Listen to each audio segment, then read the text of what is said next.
Harold Crane had learned long ago that silence could be louder than screams. It lived in the corridors of Cold Mountain Penitentiary, clinging to the green-painted walls like old breath. It followed a man after the last door slammed shut for the night shift. It settled into the bones. You did not hear it, you felt it, the way you felt an ache in a knee before rain. Harold had worked the mile for 23 years, long enough to know the difference between guilt and regret. Long enough to recognize when a man had already been sentenced long before the court made it official. That was how he knew something was wrong the moment he walked into his house that evening and found it too quiet. No radio in the kitchen. No humming from the back room. No small, off-key voice singing something she'd learned at school. "Emily?" he called. Nothing. Harold stood there for a full minute, keys still in his hand, listening. The house answered him with its usual noises, pipes ticking, refrigerator cycling, but not with her. Emily Crane was 9 years old and constitutionally incapable of silence. He set the keys on the counter. Slowly, as if sudden movement might scare something away, her backpack was by the door. That was when the silence changed. They found the yellow ribbon 3 days later. It lay in a shallow runoff ditch near Witcham Street, half buried in mud, the bow crushed flat as if something heavy had passed over it without noticing. A patrolman lifted it with 2 fingers and held it out like evidence from another life. Harold did not need to touch it. He knew it. He had bought it at the Derry Fall Fair 3 weeks earlier. Emily had begged for it, pointing with sticky fingers and promising, lying, that she would wear it every day. Yellow was her favorite color. "Like the sun," she'd said, "even when it's cold." The patrolman cleared his throat and said something about canvassing the area again, about divers maybe checking the culvert farther down. Harold nodded, because that was what men like him did when other men spoke in official tones. Inside, something closed. That night, he dreamed of water. People in Derry said things went missing there. Not just children, things. Dogs, cats, sometimes memories, sometimes years. Harold had grown up 30 miles away, but he'd spent enough time in the town to feel its shape in his head. The way streets bent just a little wrong. The way houses seemed older than they should have been. Cold Mountain Penitentiary sat outside town limits, gray and low, crouched against the trees. Most days, Harold was grateful for that distance. After Emily disappeared, distance did not matter anymore. On the 4th day, when the sheriff gently suggested the word presumed, Harold drove to work early and parked farther from the entrance than usual. He needed the walk. The mile smelled of bleach and old electricity. It always did. John Coffey was sitting on his bunk when Harold reached his cell. Massive shoulders hunched slightly, hands folded together like a child's who'd been told to wait. Coffey looked up. "Oh," he said softly. "It's you." Harold stopped. He had never told Coffey about Emily, never mentioned a daughter at all. There had been no reason. "How do you—" Harold began, and then stopped. He did not finish questions anymore. They rarely led anywhere useful. "She's not coming home," Coffey said. The words were not cruel, and they were not kind. They simply were. Harold felt something loosen in his chest, just a little, enough to hurt. "I need to know," he said. "I need to know what happened to her." Coffey's face tightened. Not fear, something closer to sorrow. "Some knowing," he said. "Do not leave room for breathing afterward." "I'll manage," Harold said. That was a lie. They both knew it. That night, The lights flickered in cell block E. Just once. Just enough for the shadows to shift. Coffey sat on his bunk, eyes closed, breathing slow. He felt it then, the pressure, distant but attentive, like something turning its head. Far away, in places where water ran underground and old brick remembered hands that had laid it, something listened and smiled. Harold did not sleep. He sat at the kitchen table with the yellow ribbon laid flat in front of him, smoothing it again and again as if it might warm under his hands. At 3 a.m., he thought he heard a child laughing. At 3:01, he realized the sound was coming from the drain. He left the house before dawn. Coffey took Harold's hand the next afternoon. The world changed. Not violently, and not all at once. It slipped. Suddenly, Harold was aware of too much. The damp breath of stone, the echo of small feet running where no light reached, and the presence, vast, patient, amused. He tore his hand away, gasping. "That thing," he said. "That thing in Derry." Coffey nodded. "It's been there a long time," he said. "Long enough to forget some things." "Like what?" Harold asked. Coffey looked at him with eyes full of something terrible and gentle. "How to let go." That night, something came up from the drains beneath Cold Mountain Penitentiary. Not in body, not yet, but it noticed the man who asked for truth instead of comfort. And it remembered a girl with a yellow ribbon, bright as the sun, even underground. Harold Crane had not returned to Derry in more than 20 years. He told people it was because there was nothing left for him there. This was mostly true. His parents were buried in Cold Mountain Cemetery, his old friends scattered or dead, and the house he'd grown up in had been sold to strangers who painted the porch a color his mother would have hated. The rest of the truth was simpler. Derry remembered people. It remembered them the way a scar remembered a wound. Harold crossed the city line just after noon. There was no sign welcoming him, only a rusted post where something had once been bolted, the outline of letters still faintly visible if you knew where to look. He did not slow down. The town looked smaller than he remembered, or maybe he had grown larger around it. Either way, the streets bent the same way they always had, curving just enough to make you lose your sense of direction if you were not paying attention. Emily had gone missing near Witcham Street. Harold parked 2 blocks away and walked the rest of the distance.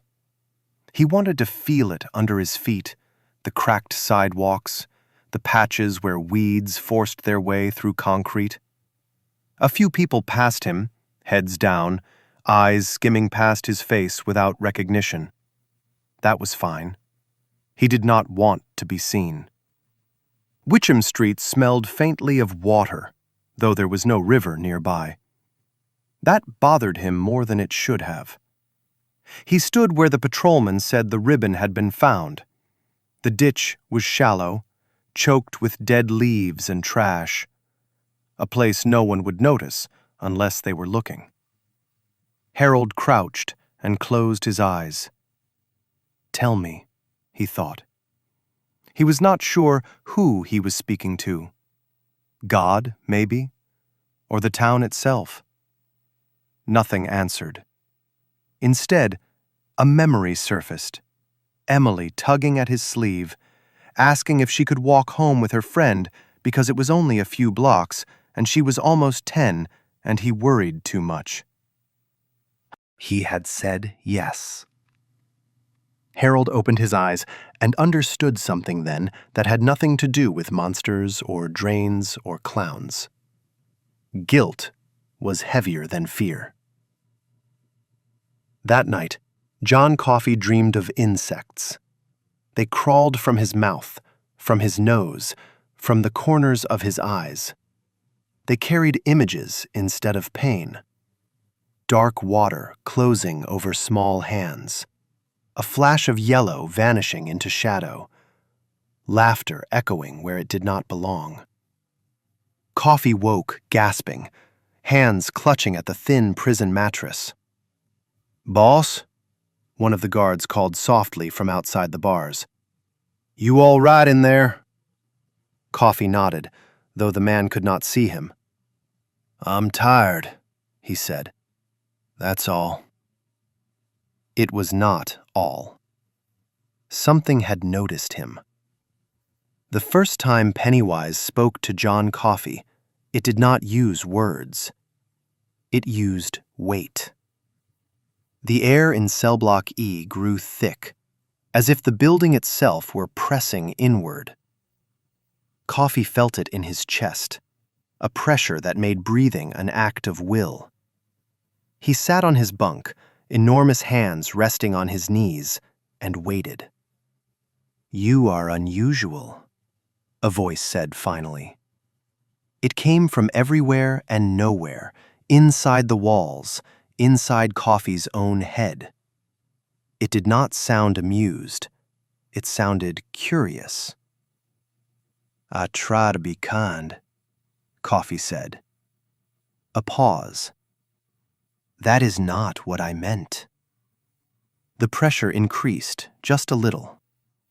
"You take what is broken," the voice said. "You carry it inside you. Why?" Coffey closed his eyes. He thought of all the people he had touched, all the pain that had flowed into him like dirty water. "Because somebody has to," he said. Another pause, longer this time. "That is inefficient," Pennywise said. Coffey did not answer. Harold returned from Derry after midnight. He did not stop at home. He drove straight to Cold Mountain Penitentiary and sat in his car for a long time, engine ticking softly as it cooled. The prison looked different at night, less solid, like a thing drawn in charcoal that might smear if you touched it too hard. He went inside and made his way down the mile, keys jangling softly at his side. He stopped in front of Coffey's cell. "I went back," Harold said. Coffey opened his eyes. "And?" he asked gently. Harold swallowed.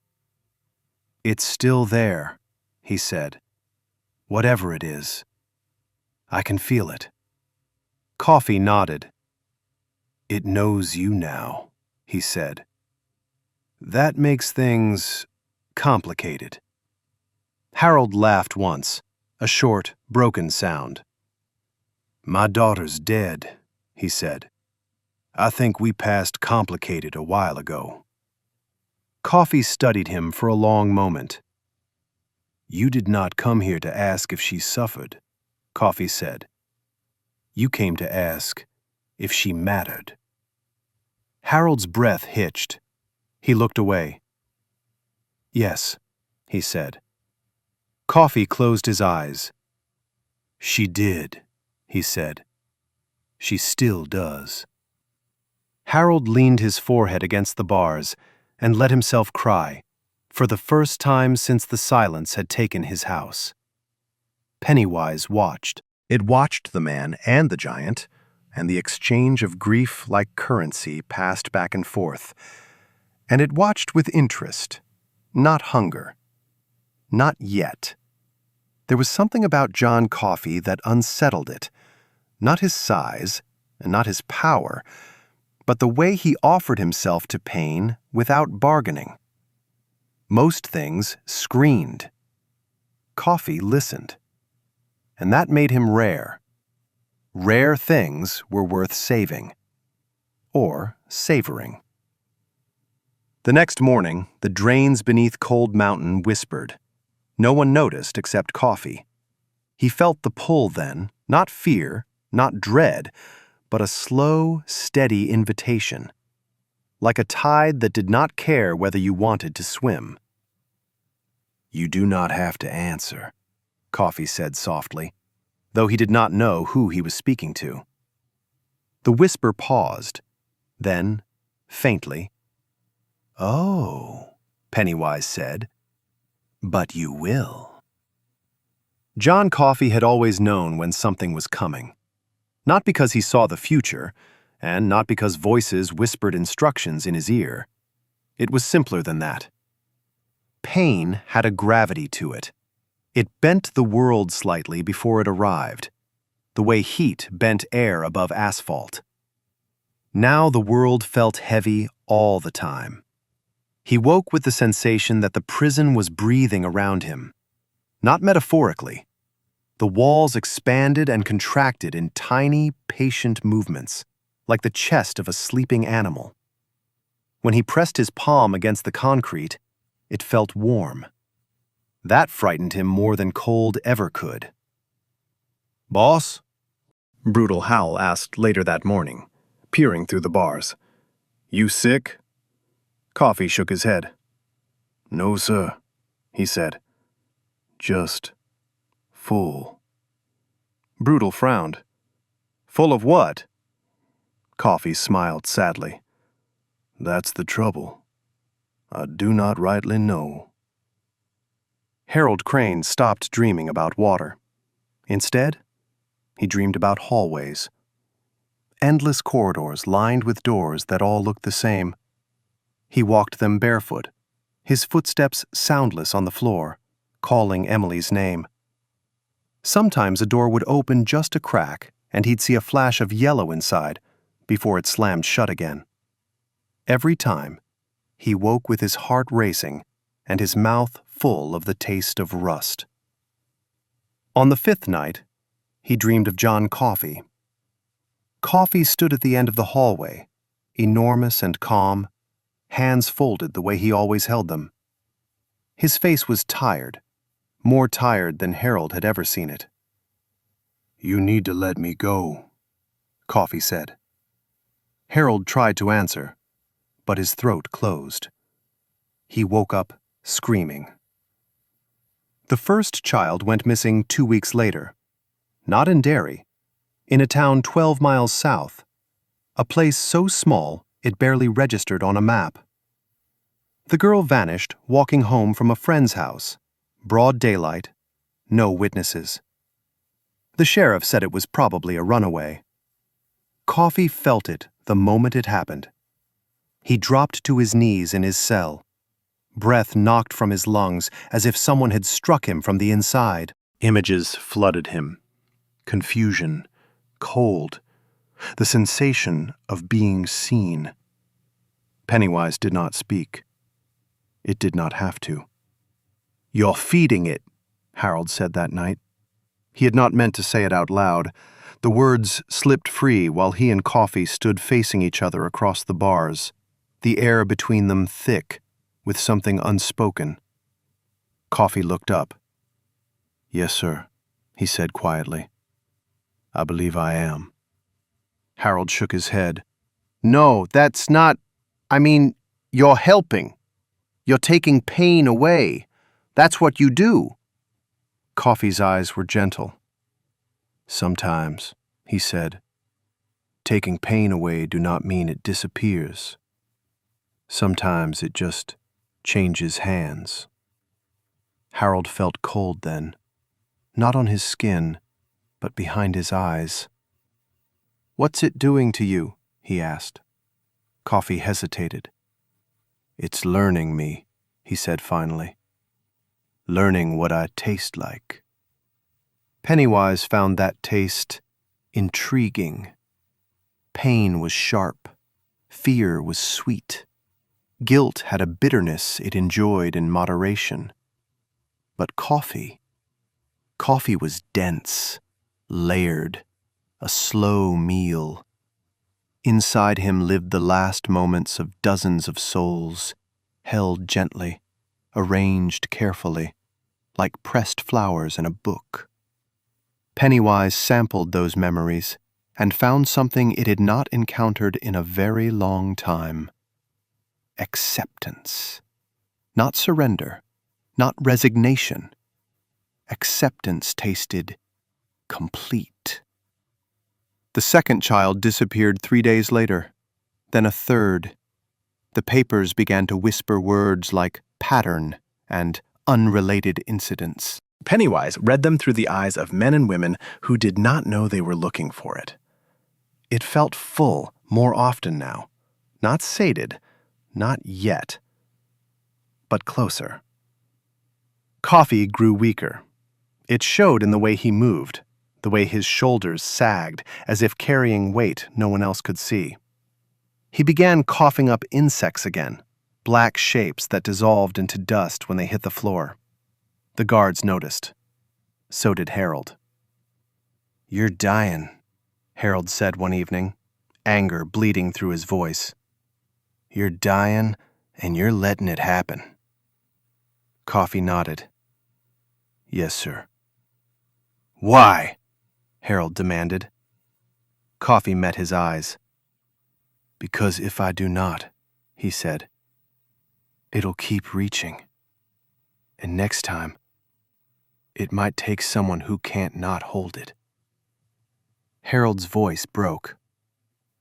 "Like my daughter." Coffey looked away. "I'm sorry," he said. That night, Pennywise came closer than it ever had before. Not physically, not yet, but the drains beneath Cold Mountain filled with the sound of something breathing slowly, deeply, contentedly. Pennywise spoke again, its voice almost fond. "You are very tired, John Coffey." "Yes," Coffey agreed. "You could rest." Coffey swallowed. "That ain't not how this works." A pause. "Oh," Pennywise said. "I think it is." Harold stood alone in the mile after midnight, listening to the buildings settle. He felt watched, but not threatened. Observed, the way a butcher might observe a cut of meat. Something was happening. Something final. He pressed his hand against the bars of Coffey's cell. "I did not mean for this," he whispered. Coffey reached out and covered Harold's hand with his own massive palm. "I know," he said. "That's why it worked." Far below, where light had never learned how to exist, Pennywise opened itself wider. The meal was almost ready. The prison began to change in ways that could not be written into reports. It was not obvious at first. No alarms, no sudden violence, just small inconsistencies that gnawed at the edges of certainty. Water that took too long to drain, lights that hummed a little lower than they used to, footsteps echoing where no one walked. Cold Mountain was listening. John Coffey felt it most clearly in the mornings. He woke each day with the sensation that something had already been decided while he slept. Not by men, by gravity, by tide, by a rule older than names. He sat on his bunk, breathing carefully, conserving strength he no longer had in excess. "You still here?" Brutal Howl asked one morning, trying for a smile and failing. Coffey nodded. "For now." "That's not funny," Brutal said. Coffey did not answer. Harold Crane stopped keeping track of time. He ate when he remembered, slept in snatches.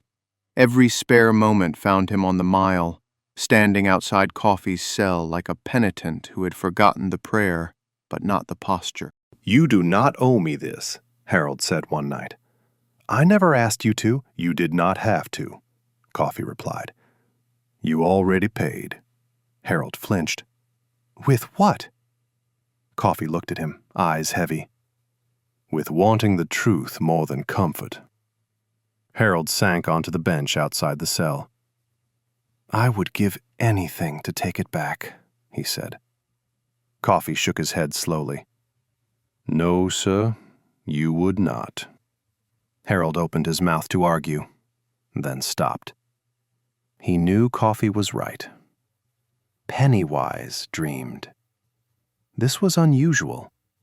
It dreamed of long cycles of hunger and rest, of cities blooming and rotting like fruit left on a windowsill. It dreamed of children's voices echoing through brick tunnels, of fear ripening on the vine of belief. And threaded through those dreams was something new. John Coffey. Not as prey, not yet. As a threshold. Eating coffee would not simply fill Pennywise. It would quiet something it had not been aware was restless. A deep, ancient itch.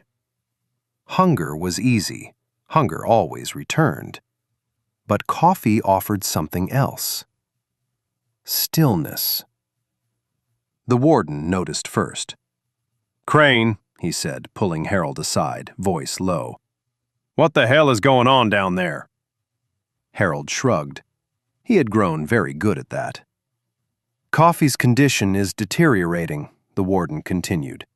"Medical says they do not understand how he's still upright." Harold did not answer.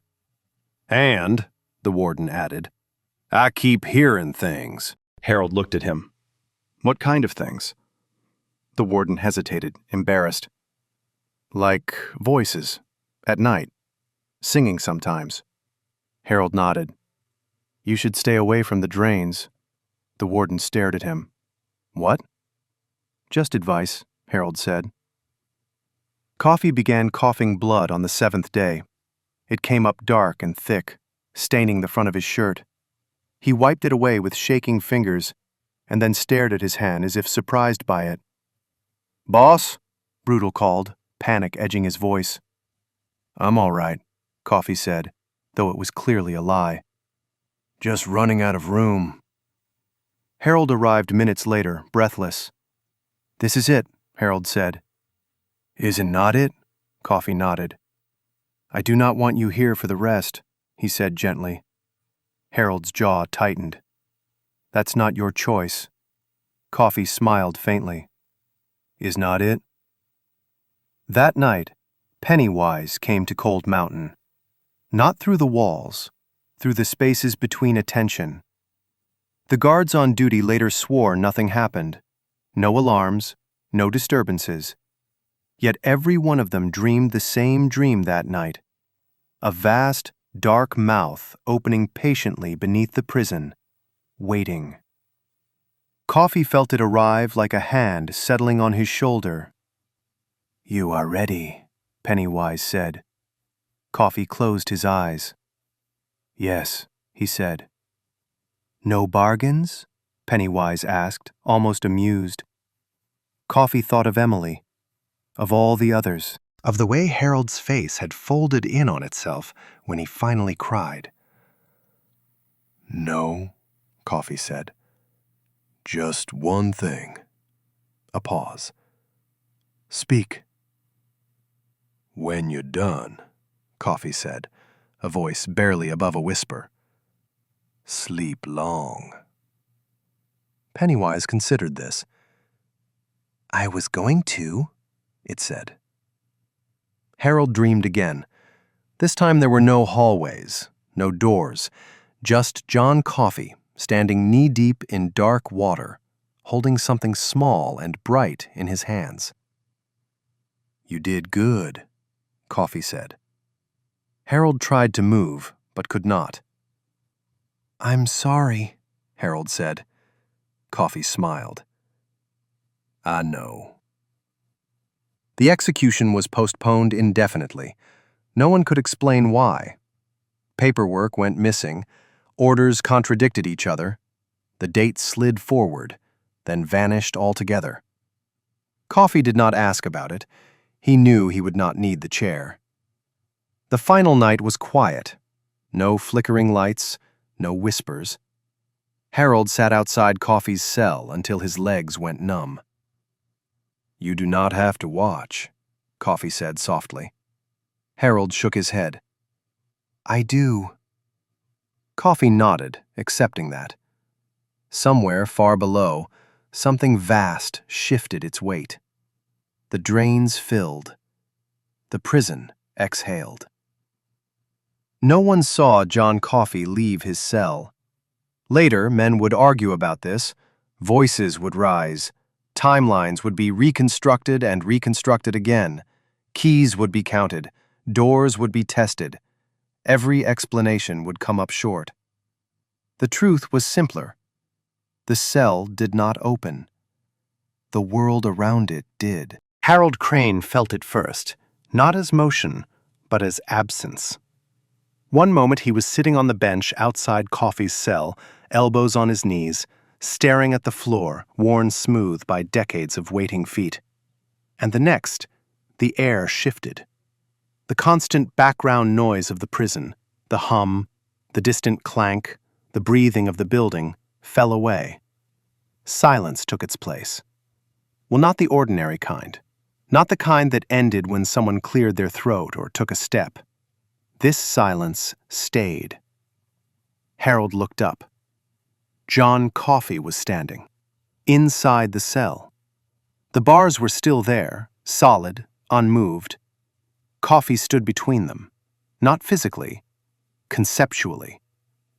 "I think it's time," Coffey said. Harold's mouth worked, but no sound came out. "You do not have to come," Coffey added. "But you already are." The floor beneath the mile softened, not visibly, not enough to alarm the guards at the far end, who were busy with paperwork and the comforting illusion of routine.